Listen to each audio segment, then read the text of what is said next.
right, welcome back, ladies and gentlemen, boys and girls, to TCG Cast, and today we're going to be talking about some of my experiences with sealed play coming back from the Star Wars Unlimited community event out at the Mall of America with Fantasy Flight Games and Gamegenic.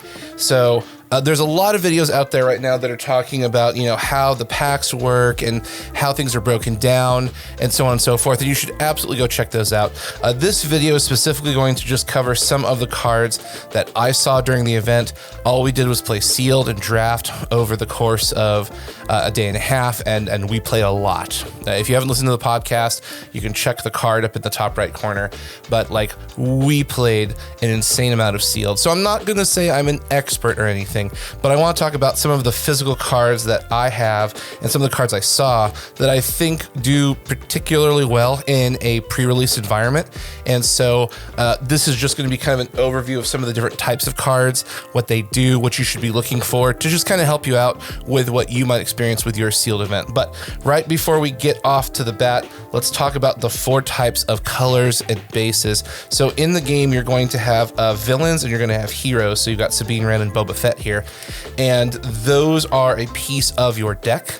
And then on top of that, you have a base that adds an alternate color. So you can do double of one color or a yellow leader and a red base. You get to pick how you want to do that. So whenever you get to the sealed event, you're probably going to want to go in knowing some of the card pool. If you don't, that's fine. I mean, most of these pre-release events are there for fun.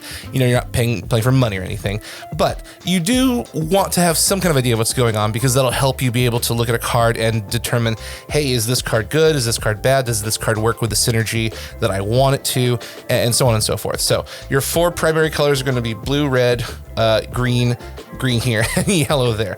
So these are your primary focuses when working on building a deck. And I want to just kind of cover the leaders first. That's the crux of the deck. And these are some that are extremely popular. These are some that I think can do particularly well, depending on your playstyle and what you're looking for. But the first 3 we're going to talk about are going to be Boba Fett, Sabine Wren, and Leia Organa. So anytime you ever play in a trading card and game environment, the very first thing to rise to the top is aggro. Very aggressive decks, very fast. Star Wars Unlimited, you have 25 or 30 health on a base, and you are basically racing to deal damage to the opponent's base and destroy it before they destroy yours. So characters like Sabine Wren have an ability that say, on attack, when she's deployed as a leader, on attack, deal 1 damage to each enemy base. So when you use her and you attack into the opponent's base, she deals 2, and her ability will proc and deal a 3rd. And then on the other side, you can use her and exhaust her as an action to deal 1 damage to each base. So Sabine puts the game on a clock. She's very aggressive, she's very fast, and she can come out on turn 4. So you can take her from this point as a passive card, deploy her on turn 4, swing, deal 3 damage. There's a lot of things you can do. So Sabine is a very, very fast, very early game, very aggressive card.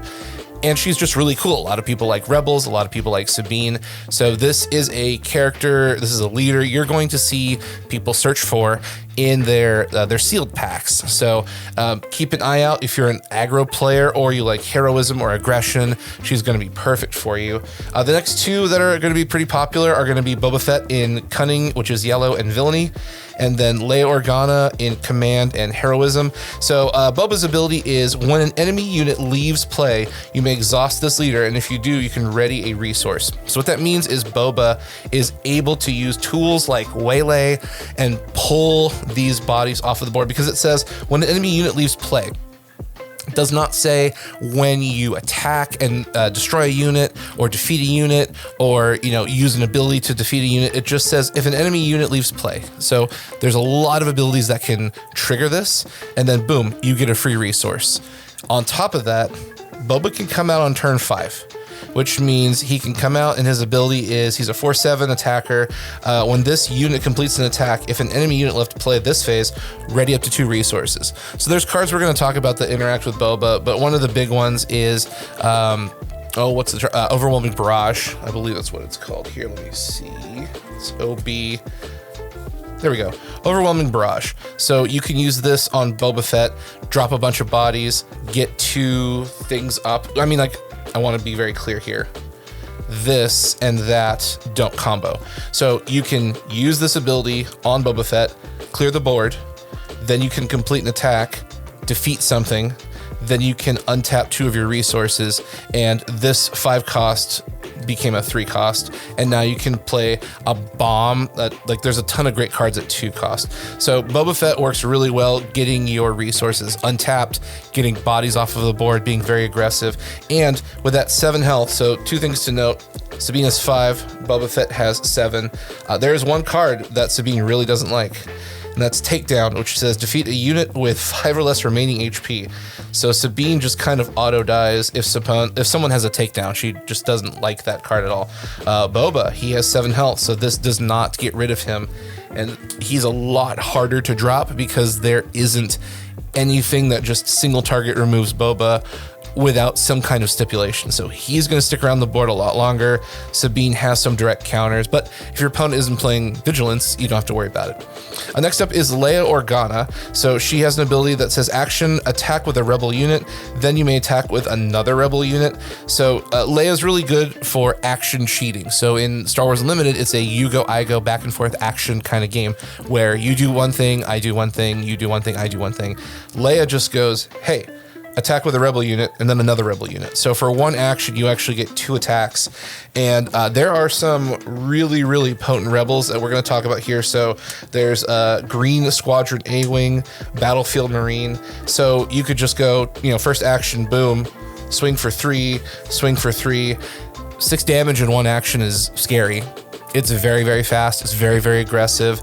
And if your opponent isn't paying attention and they're low on health, you can use Leia to get a lot of damage in really, really quick. They might not be expecting it, and you can secure a win out of nowhere. Because, for example, say they have, 6 health on their base and they're not paying attention, and you claim the initiative to go first. And the very first thing you do on your turn is, okay, cool, attack with a rebel unit. So, boop, here's 3 damage. And then, oh, look, it says attack with another rebel unit. Boop, that's game.